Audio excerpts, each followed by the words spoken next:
Oi, gente. Aqui é a Maria Carolina Moreno.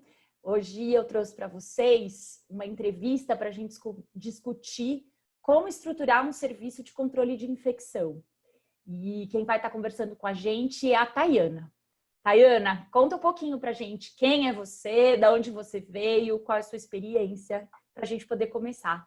Bem-vinda e super obrigada por aceitar o convite. Muito obrigada, Carol. Eu que agradeço de estar aqui, é um prazer. Eu trabalhei muitos anos avaliando instituições de saúde. De formação, eu sou enfermeira, fiz diversas especializações na área e uma delas, controle de infecção. E é uma paixão, controle de infecção, eu continuo gostando muito. E avaliando os serviços pelo país, a gente percebe muitas diferenças regionais, muitas diferenças, às vezes, dentro de uma mesma região. E controle de infecção é um assunto muito estreito com a questão de segurança do paciente, é muito próximo. E é muito, muito útil. Então, é um prazer para mim estar falando a respeito disso. Eu fiz outras incursões, fiz meu mestrado na área de cultura organizacional para a segurança do paciente, desenvolvi outras atividades, hoje tenho estudado economia da saúde, mas controle de infecção continua sendo uma paixão. Que bom, a gente vai usufruir bastante do seu conhecimento hoje. Que bom. Ayana, eu acho que a gente tem que começar pelo começo. O que é um serviço de controle de infecção? Então, essa é uma pergunta bastante importante, assim, porque fica confuso para muitas pessoas. Nós temos dois organismos, que é o controle de infecção, serviço de controle de infecção, que é um órgão executor e que está ligado a um órgão consultor, que é a CCIH. Então, muitas vezes, as pessoas falam assim, olha, é a CCIH. E aí fica a questão assim, qual que é a diferença de CCIH e SCIH? SCIH é um serviço executor. CCIH é a comissão. Elas estão ligadas. A gente tem uma legislação para isso, Carol, que é uma legislação relativamente antiga, que é de 98. Mas por muito tempo no nosso país, os serviços de controle de infecção, eles acabavam sendo muito frágeis.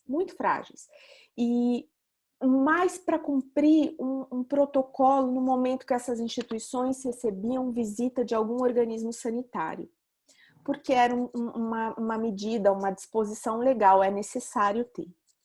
Então, para a gente deixar bem claro, assim, quem trabalha em SCIH, quem faz parte da execução, tem um número mínimo de horas para se dedicar, tem uma formação mínima e contribui para quem está no controle de infecção, na comissão.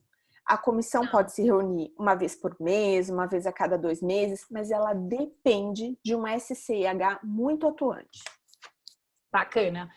Você já disse para a gente que a SCIH ela é obrigatória, né? E como é que a gente define quantas pessoas ou quantas horas, que tipo de profissional deve compor a SCIH?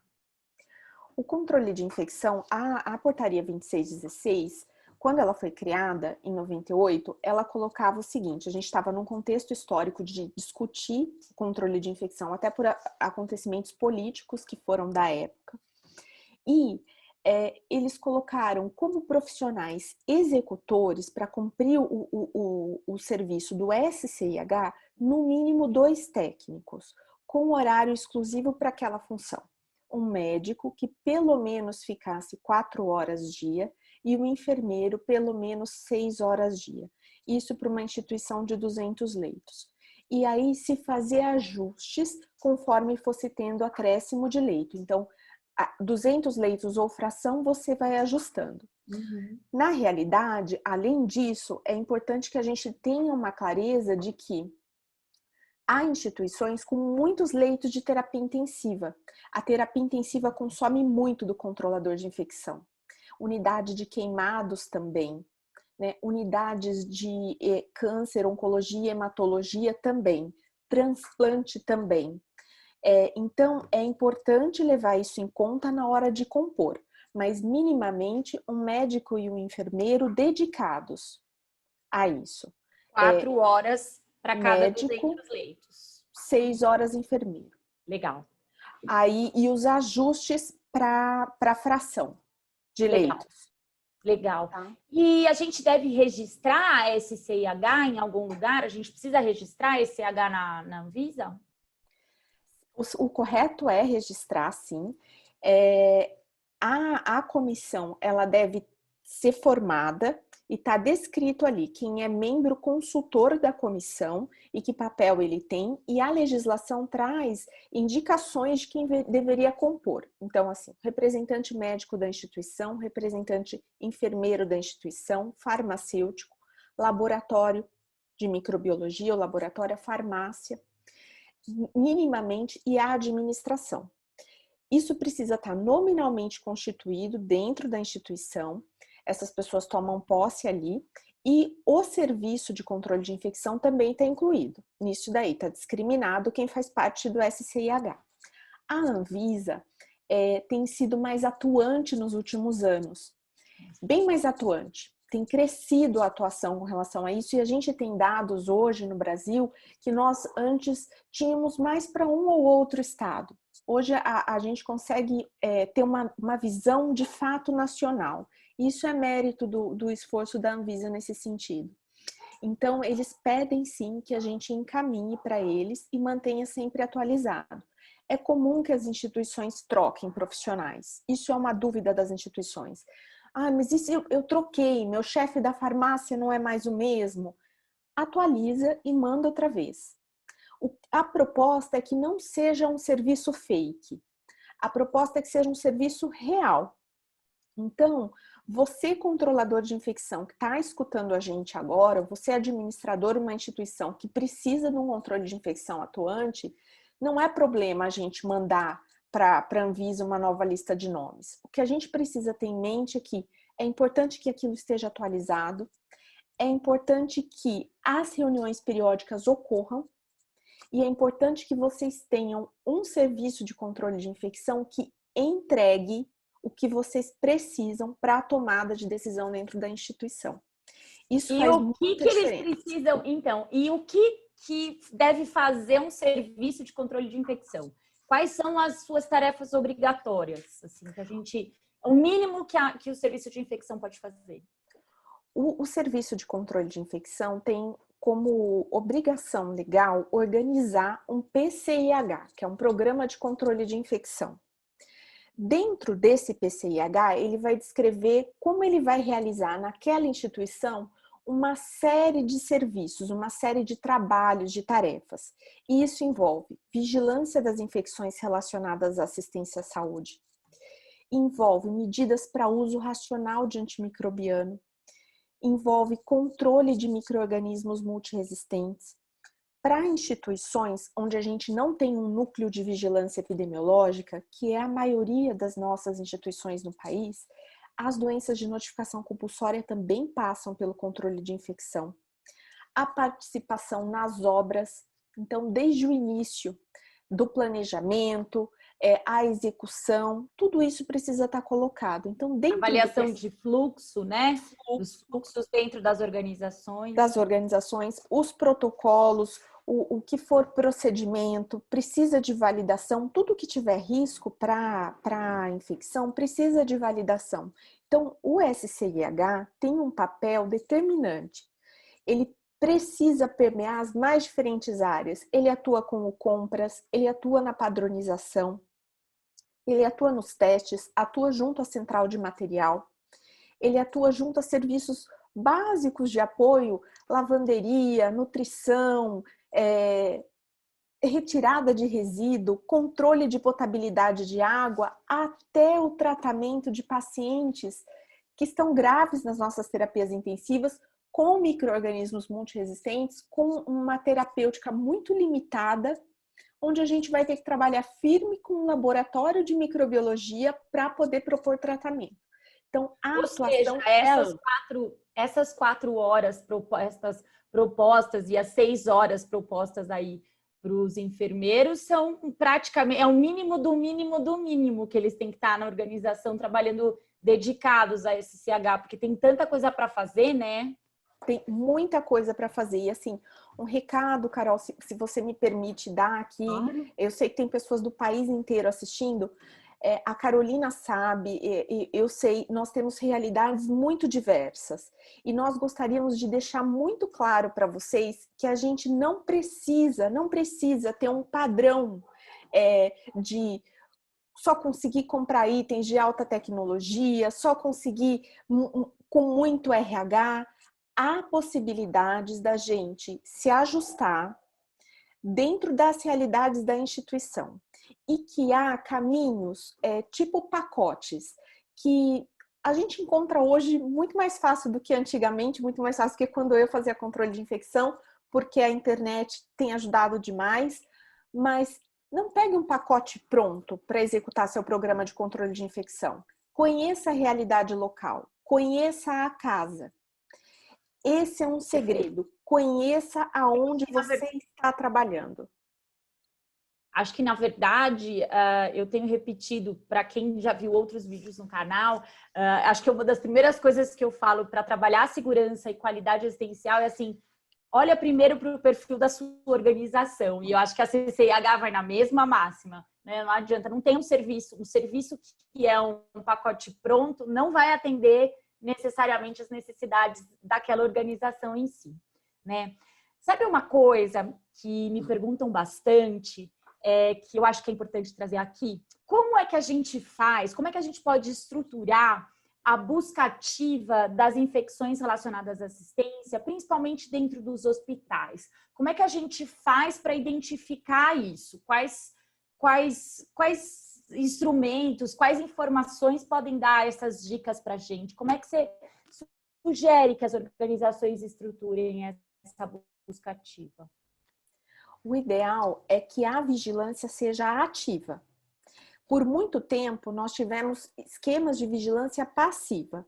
Então, o controlador de infecção ficava num escritório, na maioria das vezes, ele não tinha isso como única função.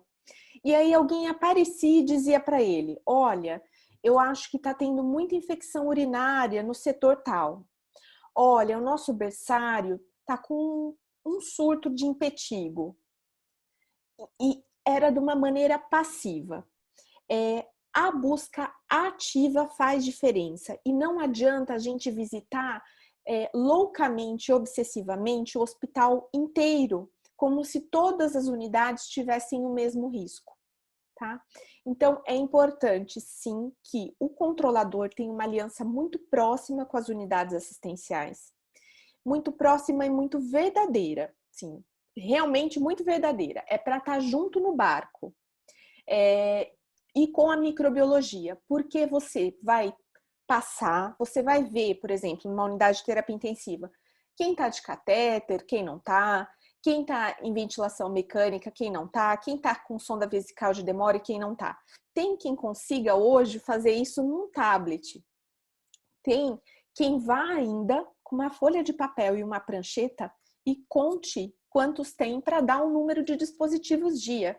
E não está errado. Serve. Agora é importante a gente estar ali e a gente poder discutir. Então, chegar dentro da terapia intensiva, por exemplo, já tendo passado na microbiologia e já está sabendo, assim, olha, está positivando alguma coisa de alguém aqui? Passe na visita, faça o round junto. Então, na hora de discutir, tem critérios para diferenciar o que é infecção comunitária e o que é infecção relacionada à assistência à saúde. Discuta com a equipe na beira do leito ali na hora da visita. Fala, olha pessoal, tá crescendo e é gram-negativo. Às vezes a gente tem automação e vai sair muito mais rápido. Às vezes não, às vezes a gente tem um funcionário na microbiologia trabalhando no raio do bico de Bunsen ainda e fazendo testes manuais, e ele consegue fazer um ou outro teste para determinar algum tipo específico de resistência microbiana com testes comprados, mas não para tudo. Então é necessário que esteja junto com a equipe da área. Falar, olha pessoal, não, essa infecção surgiu há tanto tempo, não tem história, por exemplo, de ter vomitado na cena do acidente, ter aspirado na cena do acidente. Então, para a gente pensar numa pneumonia que não foi daqui. Tá. Então, vamos ajudar vocês a pensar, ó, o que mais tem nas pneumonias daqui, de germe? Porque a gente ainda não sabe o que é que está crescendo aí. Então, se ajuda a pensar. Se você é um controle de infecção, participa de um controle de infecção ativo, a equipe te reconhece como tal. E eles sabem que eles podem se ancorar. Então, vocês vão falar, olha, vamos montar uma proposta para tratar esse paciente, cobrindo a princípio o que mais tem aqui, e saindo o resultado da cultura, a gente descalona.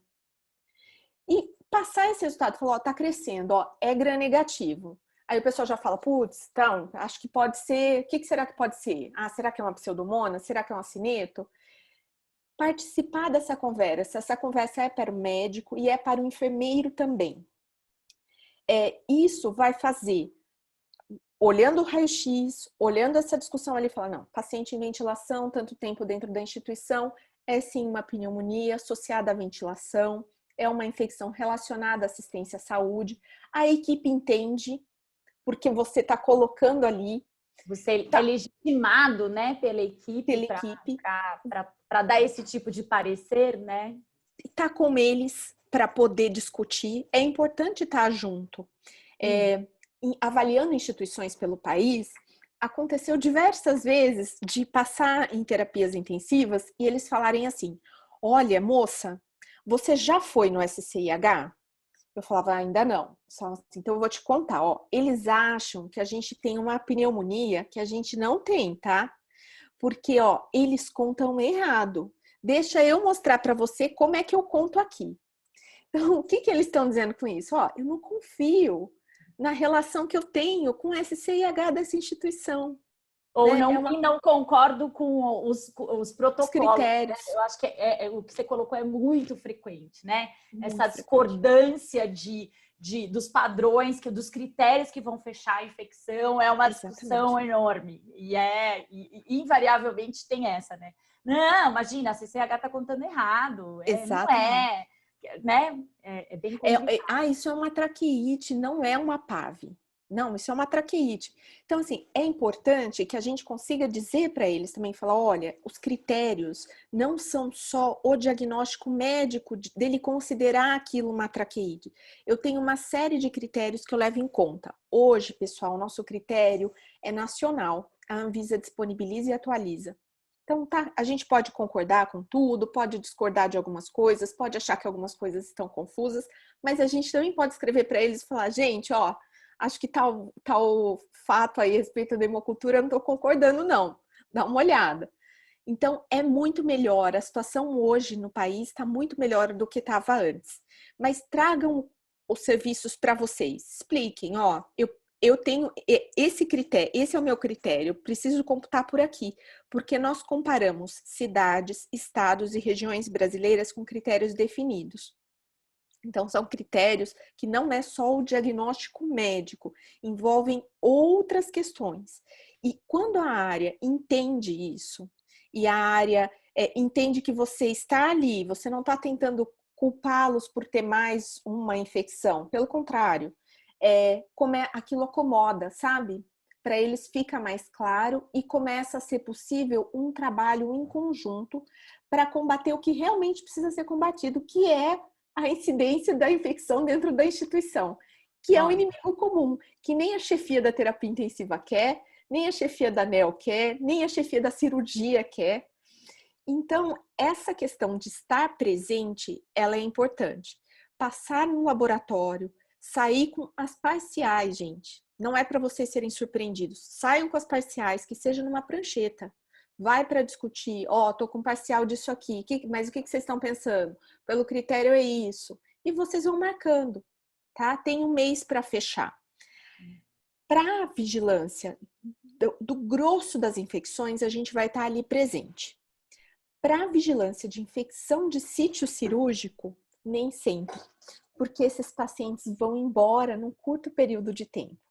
E para esses pacientes, a gente precisa desenvolver uma estratégia, que pode ser, por exemplo, a busca fonada, alguns fazem ambulatório de egresso, mas o importante é que seja ativo, porque senão a gente fica sentado numa salinha esperando o cirurgião bater e falar assim, olha, tá tendo um problema, as minhas mamoplastias estão infeccionando, ao invés da gente ir de encontro e entender o que é que está acontecendo, tá? Então esse papel de ser ativo na vigilância faz muita diferença.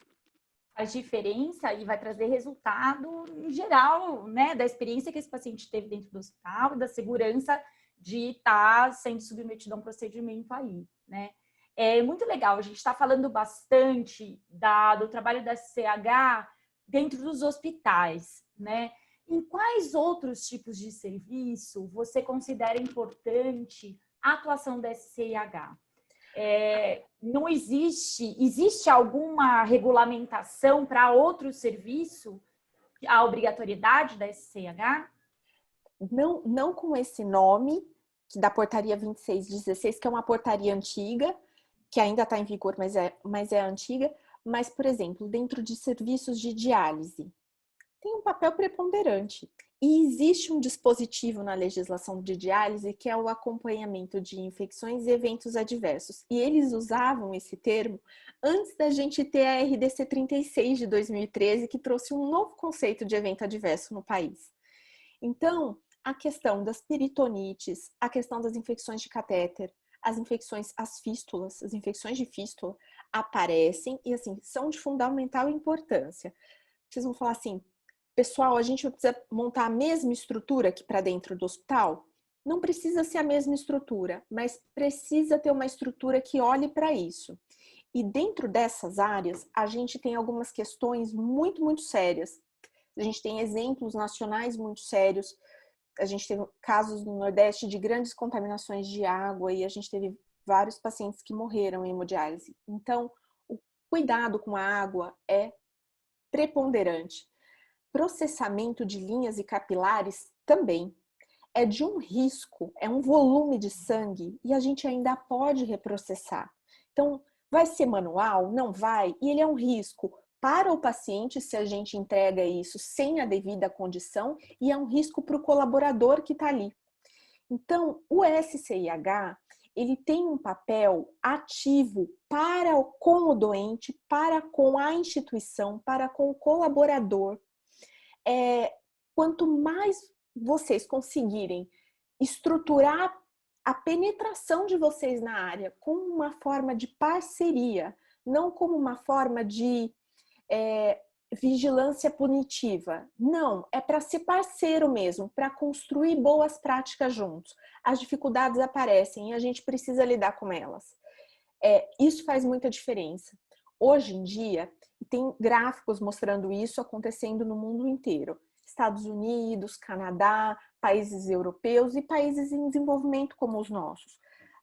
A gente tem muito mais cirurgia fora de ambiente hospitalar hoje do que nós tínhamos há 50 anos. São pacientes cirúrgicos. São pacientes que fazem procedimentos invasivos fora do hospital. Isso precisa ser olhado. Os centros cirúrgicos ambulatoriais, eles variam. E aí tem um ponto importante que eu gostaria de destacar aqui. Tem um material específico da Anvisa para isso, que é a questão dos oftalmológicos. Porque a gente tem uma grande tecnologia, uma grande especificidade e uma possibilidade de fazer procedimentos sem precisar submeter o paciente a uma anestesia geral. Então, é mais comum você fazer isso no meio ambulatorial e ele ir embora algumas horas depois. E a gente tem infecções específicas e síndromes específicas. A síndrome tóxica de segmento anterior, por exemplo, ela se dá por resíduos que ficam num material muito delicado e muito difícil de limpar, que é o material da oftalmologia. Então, quimioterapia, centros cirúrgicos ambulatoriais, hemodiálise, são serviços onde a gente precisa ter uma boa estrutura para controle de infecção relacionada à assistência à saúde. Uma outra coisa que tem crescido no Brasil é a questão do home care. E dentro do home care a gente precisa ter um olhar, porque ele não está no hospital, mas é uma infecção relacionada à assistência à saúde. É um doente muito invadido, um doente com características específicas, tá? E isso faz muita diferença nos desfechos que nós obtemos. Então, é importante ter esse olhar para essa questão também. Legal. Tayana, a gente tem tratado muito das questões de segurança do paciente dentro de todos os temas abordados no portal. Você entende que o lançamento a Aliança Global para a Segurança do Paciente e o lançamento do primeiro desafio global ser a higiene das mãos, né, a higienização das mãos, você entende que isso gerou um impacto positivo no cuidado, na forma como a gente hoje presta nossa assistência à saúde? Sim, eu vejo que sim. A Aliança Global trouxe vários pontos para se olhar, e essa questão de higienização das mãos, ela é um ponto amplamente discutido. Existe um professor, um senhor de DIEPT, que escreve sobre isso há muitos e muitos anos, antes da gente escrever sobre segurança do paciente como a gente escreve hoje. E o impacto da higienização das mãos, ela se dá em todo tipo de infecção, porque ela não é para uma topografia específica. Uma boa higienização das mãos diminui a tua pneumonia associada à ventilação mecânica, a sua infecção de corrente sanguínea, diminui a sua infecção de trato urinário, diminui as mais diferentes infecções. Então, é muito importante. E hoje, a gente está num momento especial, que é um momento de pandemia, onde isso está sendo relembrado e incorporado, inclusive pela população leiga. Ainda é cedo para a gente dizer, mas existe há alguns anos alguns movimentos do paciente pela própria segurança, o paciente pela segurança do paciente, e da gente pedir a ele que se envolva. Provavelmente depois dessas lições que a gente está vendo com a Covid-19 nesse ano, que é uma situação muito difícil, nós tenhamos pacientes, usuários do sistema que peçam para nós com mais segurança para que nós os atendamos de mãos limpas. E isso é muito importante. Eu acho que uma das, tentando olhar com as oportunidades que essa situação trágica que a gente está vivendo hoje traz, acho que uma delas é uma mudança de comportamento de fato, né?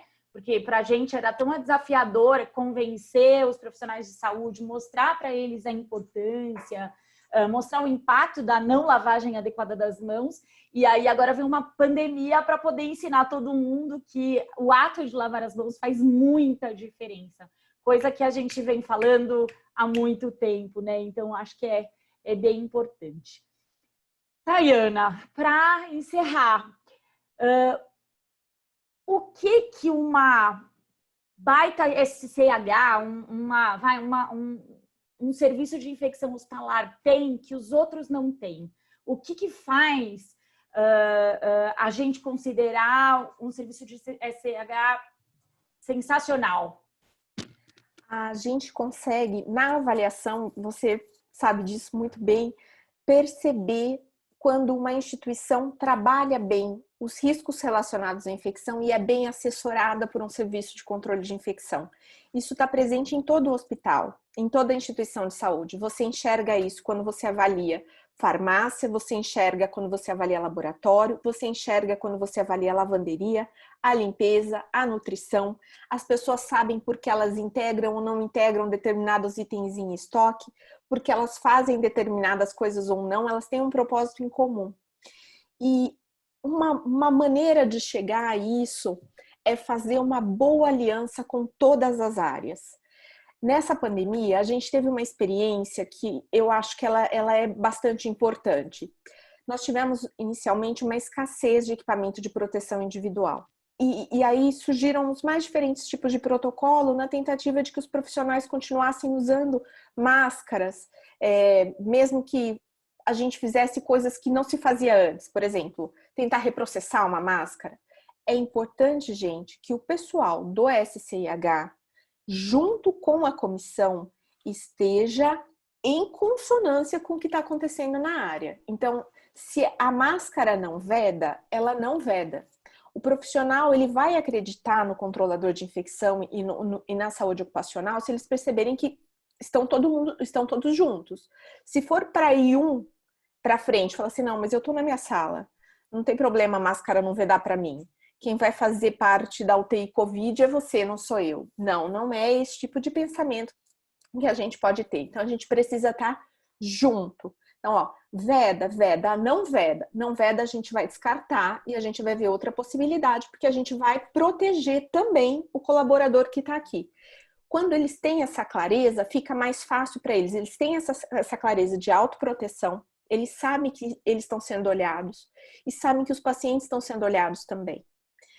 Então, é um vínculo verdadeiro que precisa ser estabelecido com cada uma das áreas. Vai precisar equalizar termo para poder explicar como que funciona para pessoas com mais ou menos estudo técnico na área, mas que estão todos submetidos a um risco de um serviço de saúde.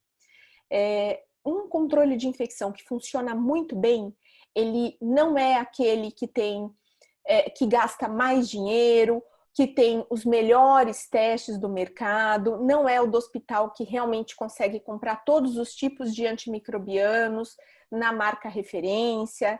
Ele é aquele que consegue fazer uma boa permeabilidade em todo o serviço, enxergando a necessidade do serviço e propondo e avaliando via PCIH, que é o programa, quais os resultados que ele obteve. Então, o PCIH também não é para ser um documento de gaveta, ele é para ser um documento consensado. E quando a gente tem pouco dinheiro, eu trabalhei em instituição pública e a gente tem pouco dinheiro em instituição pública, a gente precisa falar, olha, pessoal, nossa prioridade agora vai ser essa. Então, vamos firme nisso daqui? A gente está tomando essa decisão por quê? Baseado em quê? Hoje, a informação está muito mais disponível.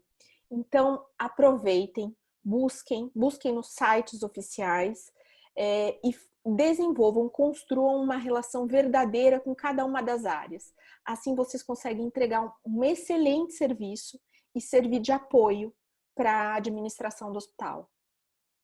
Muito bom. É isso aí. E eu acho que a grande lição é assim, existem algumas tidas como burocracias, né? Que na verdade elas existem para serem utilizadas todos os dias. Então, não é à toa que tem que haver uma comissão que vai otorgar poderes a um serviço, que vai seguir um plano de controle de infecção e que vai retroalimentar toda a instituição em relação às boas práticas de combate à infecção. Tayana, não posso agradecer mais, eu acho que, puxa vida, mais claro impossível. Dizer para quem gostou da entrevista, tem mais assuntos relacionados à infecção para escrever, para mandar para a gente nas redes sociais ou no portal ou até no YouTube mesmo. Pode mandar as dúvidas, eu prometo que eu vou passar para a Tayana para responder depois. E quem sabe a gente não marca outro dia para falar mais sobre outros assuntos de infecção, para poder ajudar todo mundo aí, porque querendo ou não, todos nós somos pacientes, né? E um dia a gente vai estar lá do outro lado. E a gente tem mais que fazer isso, a informação, né? E todas essas práticas, essas boas práticas, aí disseminarem Brasilzão afora. Tayana, super obrigada. Eu que agradeço. Gente, até a próxima. Tchau. Até. Tchau, tchau.